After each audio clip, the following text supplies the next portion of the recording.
Olá pessoal, tudo bem? Sejam bem-vindos à nossa live de revisão. Essa semana eu preparei uma coisa um pouquinho diferente aqui, né? Já que nós estamos vindo aí de uma semana toda de revisão em todas as áreas, eu decidi fazer da seguinte maneira. Como nós já revisamos os principais pontos que nós estudamos aí ao longo desse mês, na nossa aula, né, da quinta semana, eu escolhi para hoje fazer uma ação um pouquinho diferente, né, que vai ser, na verdade, uma revisão focada em questões do Enem, beleza? Então a gente vai retomar assim os conceitos também, a gente vai dar uma continuidade, né, ao que a gente veio trabalhando ali já na nossa aula aí da quinta semana, né, na nossa revisão, mas nós vamos focar hoje na resolução então de questões do Enem, beleza? E sem mais delongas, vamos lá então, o que interessa, vamos resolver aí algumas questões, vamos investigar aí como que cai a geometria analítica no Enem, beleza? Então, vem comigo.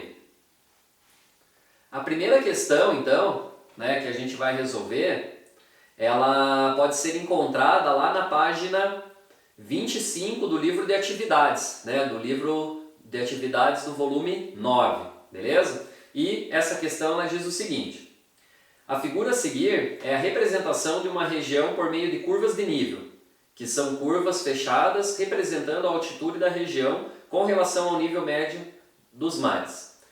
As coordenadas estão expressas em graus de acordo com a longitude no eixo horizontal e a latitude no eixo vertical. A escala em tons de cinza, desenhada à direita, está associada à altitude da região.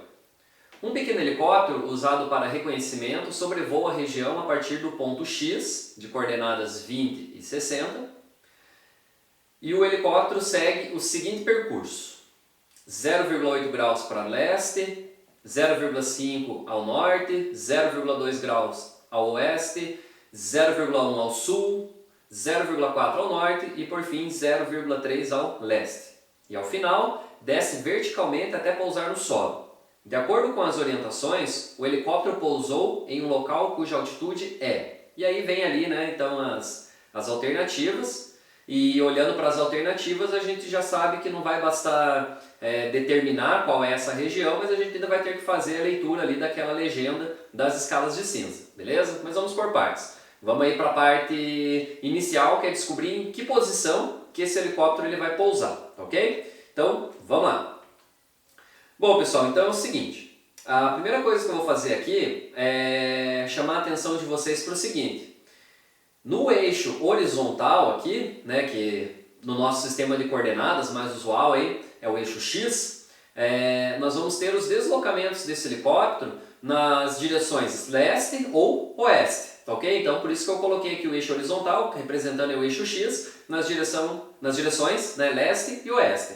Aí notem o seguinte, que na direção leste, o que acontece ali com o nosso eixo? Olha, ele está aumentando, né? O leste está no sentido positivo aqui do eixo X, tá ok? Então as coordenadas aqui, os deslocamentos sentido leste, a gente vai somar àquela coordenada inicial, tá ok? Já as coordenadas, já os deslocamentos no sentido oeste, o que vai acontecer? Ele vai estar voltando aqui, ou seja, nós vamos estar no sentido negativo do eixo, tá? Lembra disso? A gente viu lá na primeira semana, quando estávamos trabalhando ali, né, com coordenadas no plano, tá ok? Então, nesse sentido aqui, coordenadas vão aumentando, então a gente vai somar, e no sentido oeste, elas vão diminuir, então nós vamos subtrair aí as coordenadas, tá ok? Então, essa é a estratégia que eu vou usar aqui inicialmente. Então, vamos lá. Quais foram os deslocamentos ao leste? Vamos ver ali. Então ele partiu do ponto 20, né, da coordenada 20 ali no eixo horizontal, e os deslocamentos para o leste foram 0,8 e 0,3, tá ok? Então o que nós vamos fazer? Nós vamos somar esses dois deslocamentos aqui à posição X inicial, que seria, né, o 20, tá ok? Então lembrando, por que a gente está somando? Porque o leste está no sentido positivo do eixo, então vai aumentar aí as coordenadas, tá ok? Então somei ali 0,8 e 0,3, beleza? E agora, o que nós temos? Nós temos 0,2 no sentido oeste, né? E como eu acabei de falar para vocês, no sentido oeste, o que está acontecendo aí com as coordenadas? Elas vão diminuir, é o sentido negativo aí do nosso eixo x, do nosso eixo horizontal. Então eu vou subtrair essa coordenada aí, esses 0,2 graus, tá ok? Então após esses deslocamentos para leste e para oeste, o que aconteceu aqui? Qual foi a coordenada x final aí do nosso helicóptero? Foi 20 mais 0,8 mais 0,3 menos 0,2, que é x igual então a 20,9, beleza? E a gente vai ver agora onde que ficaria então, né, essa coordenada. Ela ficaria mais ou menos aqui, ó, 20,8 e 21. Então ela estaria mais ou menos aqui. Então o que acontece? Nosso helicóptero ele pousou em algum lugar nessa reta aqui, beleza? Tudo bem até aí? Então vamos lá. Continuando então, nós já descobrimos a coordenada x, agora tem que descobrir a coordenada y, tá ok? E para fazer isso, a gente vai fazer de forma muito similar, tá ok? Só que agora a gente vai considerar o eixo vertical, e no eixo vertical o que nós vamos ter? O sentido positivo sendo o norte e o sentido negativo do eixo vertical sendo o sul. Então, partiu da onde lá no eixo y, o nosso helicóptero? Ele partiu do 60, tá ok? Então essa informação está lá no enunciado da questão. E aí, então vamos olhar ao norte primeiro. Quais foram os deslocamentos para o norte? Então foram ali os 0,5 e o 0,4, então vamos somar esses valores, tá ok? E para o sul foi o que? Foi 0,1. Então nós vamos subtrair, lembrando o porquê disso, né? Porque o sul ele está no sentido negativo ali do eixo. Então ficou menos 0,1. E aí, somando tudo, nós chegamos aí que y é igual a 60,8. Então a coordenada y aí do nosso ponto vai ser 60,8, né?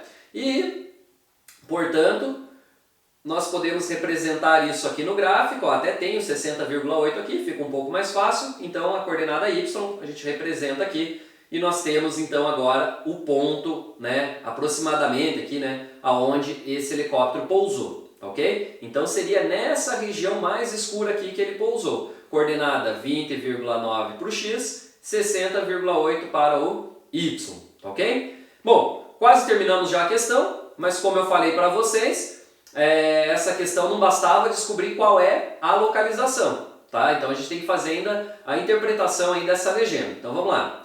Bom, então nós vimos ali que o helicóptero pousou então nessa região aqui mais escura, de coordenadas 20,9 e 60,8, e olhando aqui então para a nossa legenda, ele pousou então nessa altitude de 100 metros, ok? E aí o que traz ali, quais das alternativas que mais se encaixa aí? Alternativa A, menor ou igual a 200 metros, essa aqui já é a correta, não precisa nem ler as outras, né? Mas vamos dar uma olhadinha ali para descartar, para garantir. Então a correta, item A, menor ou igual a 200, ok? A B seria maior que 200 e menor que 400, a C maior que 400 e menor ou igual a 600, a D maior que 600 e menor ou igual a 800 e a E maior que 800. Então são essas regiões aqui que vão ficando cada vez mais claras e como nós vimos ali, ele pousou na mais escura, portanto, batendo o martelo aí, a alternativa correta é a alternativa A, menor ou igual a 200 metros. Bom pessoal, então essa foi a nossa primeira questão. Vejam que é uma questão bem simples, costuma cair esse tipo de questão, né, de coordenadas no plano, de identificar regiões no plano, né, a partir das coordenadas. Então é legal a gente ver essa parte inicial, ter isso bem claro, né, porque cai em questões de geometria analítica sim no Enem, tá? Todo ano cai, e cai em questões mais simples como essa, e cai em questões também um pouco mais complexas, como a gente vai ver aí na sequência, beleza? Então, vamos continuar aí para a próxima questão. Vamos então para a questão 19, que está lá na página 34 também aí do livro de atividade de vocês, ok? Então, diz o seguinte a questão 19. As sacolas plásticas sujam florestas, rios e oceanos e quase sempre acabam matando por asfixia peixes, baleias e outros animais aquáticos. No Brasil, em 2007, foram consumidas 18 bilhões de sacolas plásticas. Os supermercados brasileiros se preparam para acabar com as sacolas plásticas até 2016. Observe o gráfico a seguir, em que se considera a origem como o ano de 2007. De acordo com as informações, quantos bilhões de sacolas plásticas serão consumidos em 2011? 4 bilhões, o item A, o item B, 6,5, C, 7 bilhões, D, 8 ou E, 10 bilhões de sacolas. Bom, pessoal, então essa questão aí nos traz um gráfico, né? Que é esse que eu representei aqui, só que esse gráfico que eu coloquei aqui para a gente resolver já tem umas informações a mais do esqueminha que eu montei já aqui de resolução. Então olha aqui comigo. Lá no gráfico que a questão traz, eles trazem apenas a informação de que aqui no ano zero, né, que o problema considera como 2007, tá? Isso é bem importante, então 2007 é o zero aqui do nosso sistema de coordenadas, são 18 bilhões de sacolas. E lá no ano 9, tá ok? Lembrando que quem que é esse ano 9? É o ano 9 depois de 2007, tá? Então, 0 é 2007 e esse aqui seria o ano 9 depois de 2007, beleza? Então, lá nesse ano 9, tá ok? Que seria lá em 2016, como o enunciado traz, teríamos então 0 aqui de sacolas, tá ok? Então, eles queriam ali acabar com as sacolas plásticas. Será que deu certo? Não sei, né? Acho que não deu tão certo assim, né? A estimativa ficou um pouquinho abaixo do que aconteceu aí na realidade, não é verdade? Mas vamos lá, voltando aqui para a questão, nós temos o seguinte, que o que ele está pedindo, na verdade, é o que aconteceria ali no ano de 2011, né? Quantos bilhões de sacolas nós teríamos no ano de 2011. E eu coloquei o número 4 aqui, de novo, por quê? Se o ano inicial é o 2007, então o que seria o 2011? Ó, 2007, 2008, 2009, 2010, 2011, tá? Então 2011 ele vai vir 4 anos depois do 2007, então por isso que aqui nós vamos descobrir o 4 aqui do nosso sistema de coordenadas. Então o que a questão está pedindo no final das contas é qual é a coordenada y desse ponto cuja abscissa é 4. Tá ok? E esse ponto é um ponto dessa reta aqui. Então, se eu descobrir a equação dessa reta, basta eu substituir ali no lugar do x lá na equação o 4, que é essa abscissa aqui, e nós vamos encontrar então a coordenada y, que é a solução aí então do problema. Como essa questão ela nos fornece esse gráfico, e nesse gráfico a gente já tem indicado o ponto em que essa reta corta o eixo y, eu vou utilizar direto a seguinte estratégia. Olha só, lembra lá que a equação da reta ela é dessa forma aqui. Y igual a mx mais n. Só que esse n a gente já sabe direto ali que é quem? É o 18. Tá? Então esse n é onde a reta aqui vai cortar então o eixo y. Beleza? Então já quase terminamos aí a questão, só com essa observação. Então é bem importante isso. Lembrando que no Enem a gente tem que fazer as equações, as soluções, né, com uma certa agilidade. Então tentar encontrar aí os caminhos mais rápidos aí para a solução, tá? Então vamos lá. Então aqui nós temos o 18, tá? Fechou? Basta descobrir quem agora? O m. E o m é o coeficiente angular dessa reta que a gente consegue obter também, porque o que é o m? É a variação no eixo y dividido pela variação no eixo x. Tá? Então nós vamos considerar aqui esses dois pontos, né? O 0 e 18 e o ponto 9 e 0. Tá ok? Então qual foi a variação no eixo y, aqui no eixo vertical, para a gente calcular o m? Então vai ficar assim, o m é igual, variação no y, saiu do 18, foi até o 0, então a gente faz 0 menos 18, ponto de chegada menos o ponto de partida, e saiu do 0 e foi até o 9 no x, então a gente vai fazer o quê? 9 menos 0. De novo, ponto de chegada menos o ponto de partida. Menos 18 dividido por 9 vai ficar menos 2. Então o coeficiente angular dessa reta ele é o menos 2. Ou seja, a equação dessa reta aí ela vai ser dada por menos 2x mais 18. Então o que nós fizemos aqui foi encontrar o n, que já estava dado aqui, era onde a equação corta o eixo y, e utilizamos ali aquela equaçãozinha do coeficiente angular para descobrir a inclinação dessa reta. E com isso nós já temos aí a equação reduzida dessa reta. Basta fazer o que agora para terminar a questão? Substituir aqui o 4, né, a gente já sabe a abscissa desse ponto, nós queremos saber quantos bilhões de sacola nós teremos aqui no ano 4, depois de 2007, também conhecido como 2011, né? E como nós temos aqui a coordenada x, para descobrir a y, que vai nos dar o número de sacolas aqui, nós fazemos o quê? Lá na nossa equação, nós fazemos a substituição. Então vai ficar menos 2 vezes o x, que no caso ali vai ser o 4, mais 18, y vai ser igual a menos 2 vezes 4, menos 8, mais 18 é igual a 10. Então lá no ano 4, depois de 2007, ou seja, lá em 2011, nós teremos quanto? Nós teremos 10 bilhões de sacolas plásticas e, portanto, a resposta correta, né, a alternativa correta é a letra E. Bom, pessoal, então, para encerrar aqui, vamos fazer uma questão agora envolvendo a equação da circunferência. Também vai ter equação de reta aqui, mas o foco vai ser a equação da circunferência, beleza? Então, acompanha aqui comigo. A questão é a questão 166, né, do Enem de 2018, e eu estou usando como referência aqui o caderno 5, o caderno amarelo, beleza? Então, vamos lá. Um jogo pedagógico utiliza-se de uma interface algébrico-geométrica do seguinte modo: os alunos devem eliminar os pontos do plano cartesiano dando tiros, seguindo trajetórias que devem passar pelos pontos escolhidos.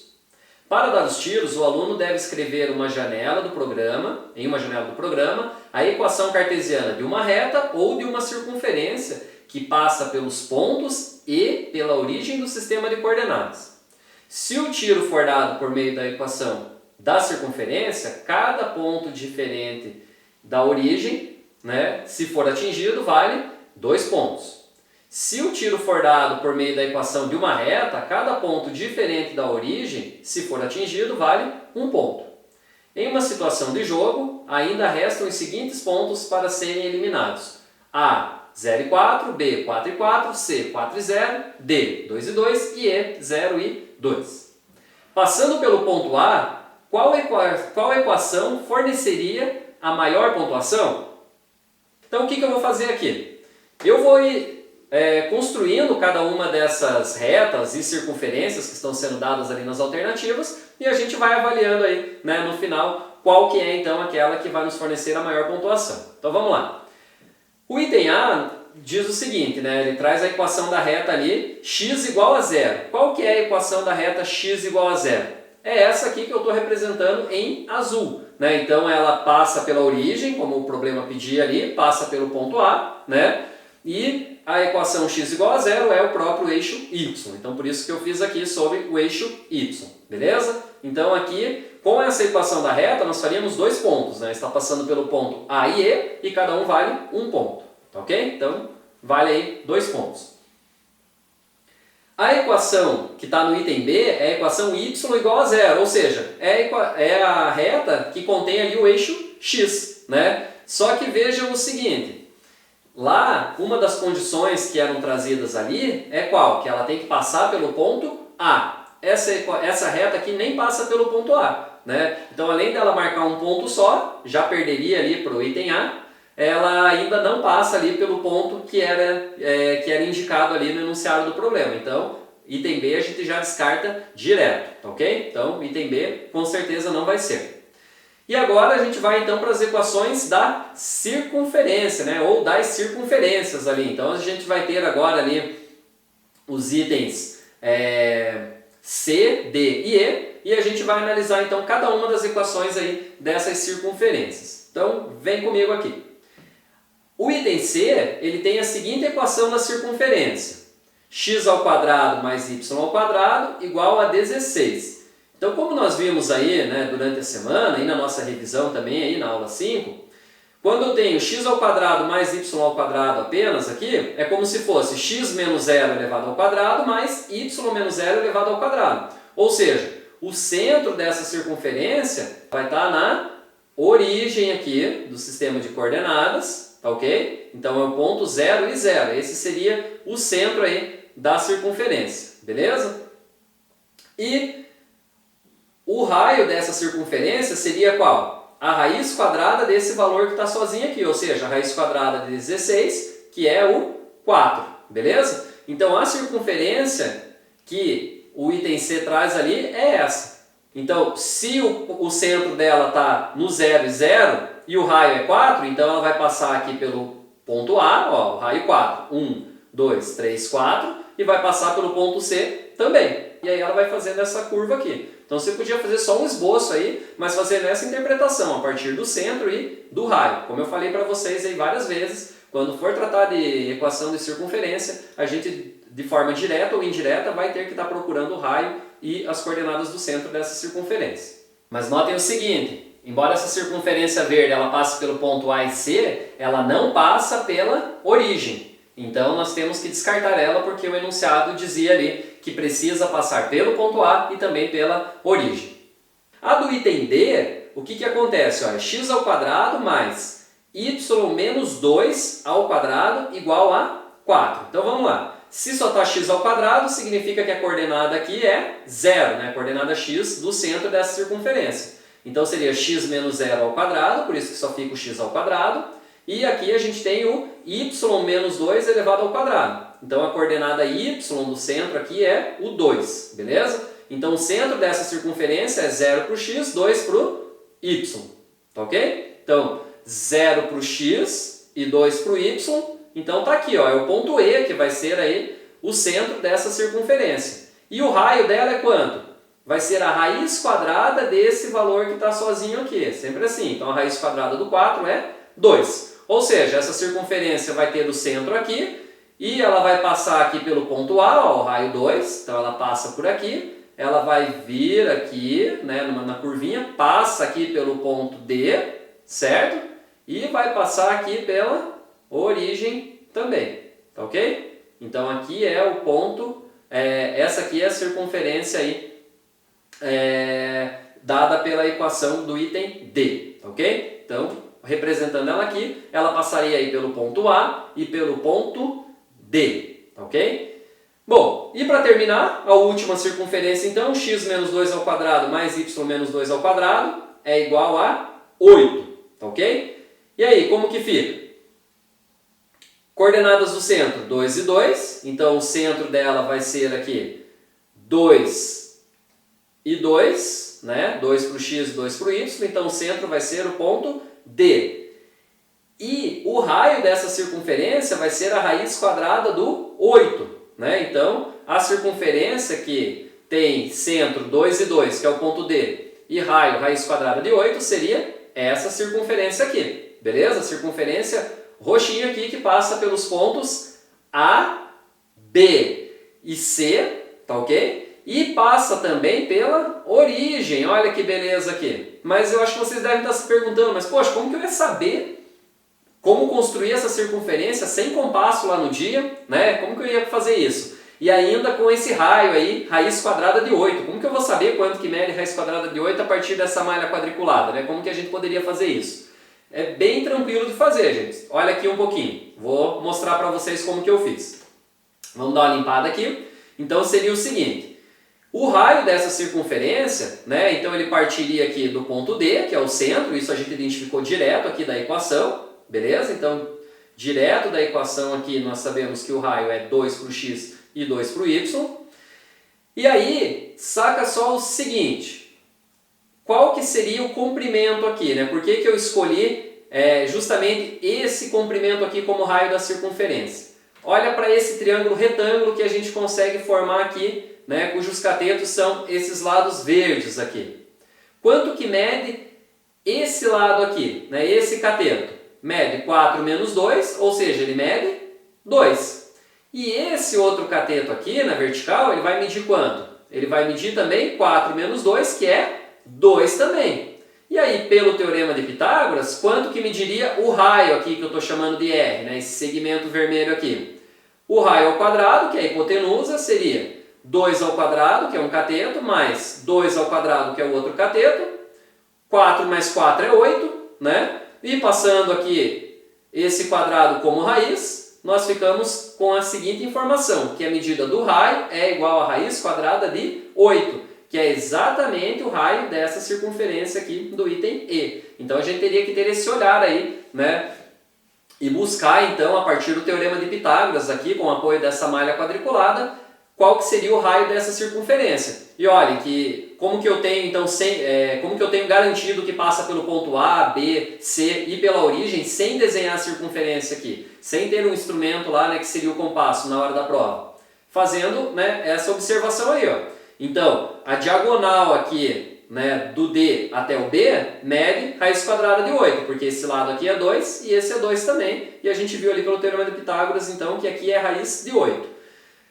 Só que do D até a origem é o mesmo tamanho da diagonal. Ó. Aqui mede 2 e aqui 2 também. Então ele passa aqui por esse ponto também. Aqui é a mesma diagonal também, ó. Então passa aqui pelo ponto A. Ó. Esse lado mede 2, esse mede 2. Então aqui, ou melhor, esse mede 2 e esse mede 2. Então essa diagonal também vai medir raiz quadrada de 8. E, por fim, o ponto C. Se esse lado aqui mede 2 e esse mede 2 também, né? Então aqui nós teríamos a raiz quadrada de 8 também, né? Então 2 e 2, o triângulo, aqui para os catetos, né, desse triângulo, então a hipotenusa aqui também seria raiz quadrada de 8, conforme a gente viu aqui pelo Teorema de Pitágoras. Então é com essa observação, com o apoio da malha quadriculada, que a gente resolveria então essa questão, sem a necessidade, né, obviamente, de um compasso, já que a gente não pode utilizar lá no dia da prova, beleza? Bom, pessoal, então, só voltando ali para as alternativas, para a gente fechar. Então, como eu falei para vocês, o item A a gente fez 2 pontos só. Então, a gente, a princípio, poderia ser ele. O B, ele não passa pelo ponto A, então a gente já descartou de cara. O C era essa circunferência verde aqui, né? Ela não passava pelo ponto A, pela origem, então a gente descartou ela também. Então a parada ficou entre a circunferência laranja, que era o item D, e a roxa, que era o item E, tá ok? Ambas passavam aí pela origem, pelo ponto A, então essa condição elas estavam atendendo. Entretanto, né, a circunferência do item E, como a gente viu ali, passa por 3 pontos, faz uma pontuação maior e, portanto, né, a alternativa correta é a letra E, beleza? Bom, pessoal, então vejam aí que essa questão já era uma questão mais complicada, uma questão mais difícil, né? Comparem lá com aquela primeira que a gente fez, que era só identificar coordenadas do plano. Então, como eu falei para vocês, tem questões bem simples, tem questões medianas, como a segunda, e tem questões mais complicadas. Então, vejo que essa questão aqui eu teria que conhecer a equação da reta, eu teria que conhecer bastante ali da equação da circunferência, saber, bater o olho nela, identificar qual é o centro e qual é o raio. Além disso, estar muito atento ao enunciado da questão, né, que ela teria que passar pelo ponto A, a circunferência e a reta, e também pela origem, né, então teria que estar atento a isso.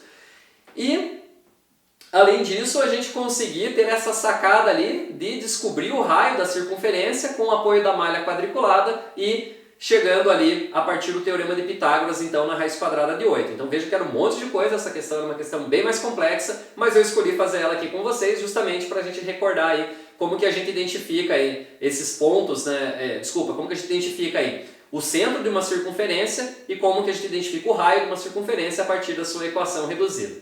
Então é isso, pessoal. Grande abraço para vocês. Espero que tenha ajudado aí, espero que tenha complementado a revisão de vocês, que a gente iniciou aí na nossa aula da quinta semana. Grande abraço para vocês, até a próxima semana. Tchau, tchau.